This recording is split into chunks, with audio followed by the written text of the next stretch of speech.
way to begin. There are a lot of good games. There are a lot of games that fascinate me. Let's start with this one, House, because we hit on this team earlier. Philadelphia. Philadelphia goes to New Orleans. New Orleans right now is the toast of the NFL. They're everybody's darling. They smoked the Cowboys. They are laying 2.5 against the Eagles. Now, I don't know what the look-ahead number was on this game. I'm sure Raheem probably has it. But if he doesn't, I can guess it's definitely not New Orleans by 2.5. My feeling on this game, and I know the Eagles stunk it up on Monday night, and we were cursing out Nick Sirianni. This spot to me is Eagles or pass because you are not getting the best of this number. And to me, you are just buying way too high on the New Orleans Saints based upon what they did in the first 2 weeks of the year. Now, I haven't decided if I'm betting this game, full disclosure. If I am, House, it's Eagles or pass for me. I think that's exactly the right play. The line Monday morning was the Eagles favored by 2. And, it moved all of those 4.5 points because of Captain Sirianni and his band of misfit morons. That's a lot of points. So I think you're in the right place. I personally want nothing to do with it after watching that performance by that coaching staff. The guys on the field, here's part of it as well. Tell me whether or not A.J. Brown is playing. Huge deal. Excellent point. Right? Excellent point. And then we can try and handicap it from there. But as we sit here at this stage of the week, it's a stay away from me, but you're in the right direction. Eagles or pass. All right, first things first, this look-ahead line was Eagles -3. Before the season, it was Eagles -3.5. Whew. Now, that implies that line was right. And I'm not sure that line was right. You look at the New Orleans Saints, they're basically the greatest show on turf right now. like no kidding. Like, they scored 91 points in the first 2 games of the season, and it's only been 2 other teams who have done that. The 1971 Cowboys and the 2009 Saints. Both of those teams won the Super Bowl. And when I look at this Eagles team, I mentioned before, they're allowing 6.4 yards per carry on the ground. And if they do the same against Alvin Kamara, it puts them in a similar position that the Dallas Cowboys were in last week, where Derek Carr, he basically did not have to play on 3rd and long.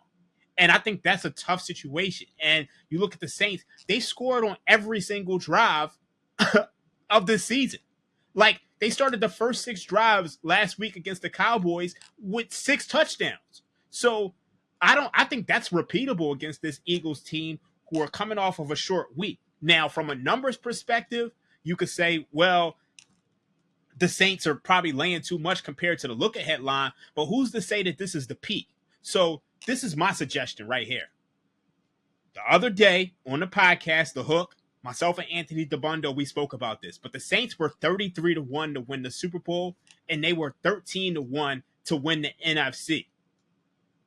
Right now, it's 30-1 to win the Super Bowl, and I think it's still 13-1 to win the NFC. I think you need to be playing those futures right now. Wow, Raheem is really getting suckered in on Dennis Allen and Derek Carr. Wow. Hear me out. The Saints took money in this game. So if they're taking money to beat a team that's considered a contender, then that means these future prices aren't priced correctly. I get that. If they win this game, these prices are going to plummet. So I think you have to take a shot on there. We look at the NFC, it's wide open. The Detroit Lions don't look good. The Rams are bombed out and depleted with injuries. Like, you look at the NFC East, it's horrible. Like, what are the Cowboys just got smoked by the Saints last week. The Jordan Love's injured. Like, the NFC is wide open, so you have to take a shot on this. So I get where you're going with that, Raheem. And to me, if you like New Orleans this week, everything you are suggesting is 1,000% spot on. Now, if you like the Philadelphia Eagles, I wouldn't necessarily get involved with that. But I think that's the direct correlation. Now, you hit on a surprise 2-0 team. I will counter you with another 2-0 surprise team. The Minnesota Vikings, who took down the San Francisco 49ers a week ago as 4.5-point underdogs. We talked about this when we were doing Ringer Sunday pregame. We're going to do this, by the way, in the bonus time all the time. When we talk about lines that are moving, that line between Minnesota and San Fran plummeted in the last hour and a half before kickoff. It was in the 6.5 range all week. Then it got down to 4.5. Minnesota ends up winning the game outright. Now, Raheem, the Texans, very fortunate, in my opinion, to beat the Chicago Bears on Sunday Night Football. They did not play a clean, crisp, quality football type of game. They take on Minnesota, tough environment, well-coached team, waiting to hear what the status of Justin Jefferson is going to be. But do we run it back with Minnesota grabbing the points plus 2.5? So this line was 3.5 the other day, and I was a little mad because I personally felt like, 3.5 was a little bit too high. But at this current price, it almost feels like a Houston or pass. You're looking at 1.5, 2 in the market, under a field goal. I need to think about this game a little bit more, but I probably would lean towards the Texans at this current number. Interesting. House, Minnesota, they have 3-0 staring them in the face, or is this a tough spot for them? I think it's a tough spot because Houston has talent, at all three levels on both sides of the ball. And we, to my way of thinking, haven't really seen the best version of Houston yet. The way that I'm going to play this thing, I love Minnesota as a teaser leg. I love them taking them from that 2.5 and jacking them up to 8.5. Houston not winning by margin, not able to put anybody away. I mean, both Chicago and Indianapolis had the ball at end of games with the chance to, go pull those out. So I like plus 8.5 for Minnesota. Speaking of good coaching staffs making correct decisions, Kevin O'Connell and Mr. Flores are in their bag so far this season. No question. Okay. House, you ready for the Spider-Man meme game? We're getting it. You referenced it on Monday. It is the Chargers at 2-0. It's been ugly, maybe not so ugly in week 2, but they did take on the Carolina Panthers, so we kind of got to put an asterisk next to that one. Against the Pittsburgh Steelers, who took down Atlanta on the road and then went to Denver and won an ugly game against the Broncos. The lesson has always been with the Steelers, House. You love grabbing the points. You don't love taking them as a favorite, but it's another cross-country flight for the Chargers. This game... It's not. They stayed. Oh, they stayed. They were in Charlotte. I think they were at Pinehurst playing golf this week. They might have been. That's what Jim Harbaugh always does. He's smart then.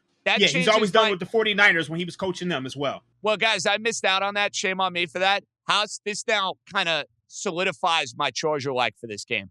I don't like taking the Steelers when they're favorites. I just don't. And it's so ugly with them offensively. I feel like and Tomlin's tremendous as far as getting his teams ready to play. To me, Harbaugh's the better in-game coach. That, to me, is the difference in the game. Yeah, if you're asking me in-game who I'd rather have, I'll take Jim Harbaugh. I'll take the Chargers in this game. I like it. So I'm not going to mess with the side. This is a 3 yards in a cloud of dust matchup, and the both of the defenses have shown up so far this year.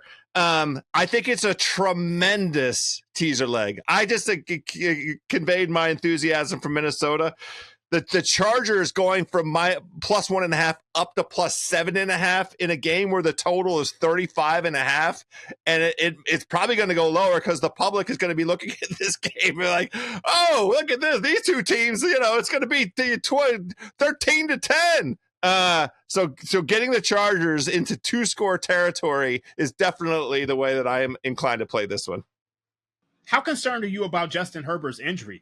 I mean, hasn't he been playing with it since preseason? See, Raheem, the thing with Herbert's injury is he's no longer the bread and butter of that team anymore. They're saying, hey, we're going to make it as ugly as possible. We're going to rely on our running game, and we're going to play much better defense than we've played in years past. They're no longer looking at Herbert and saying, please save us. That, to me, is the difference in the Chargers right about now. Look at his stat lines the first 2 weeks of the year. They're not anything to knock your socks off over. You know what I mean? That's fair. I mean, but he got re-injured the other day, had to go into the tent. He didn't practice on Wednesday, so that was my only concern about this. I wanted to look at the injury before I made a play on this game. But I think House is right. I mean, this is a perfect teaser opportunity with such a low total. And, I don't see there being a ton of points in this game at all.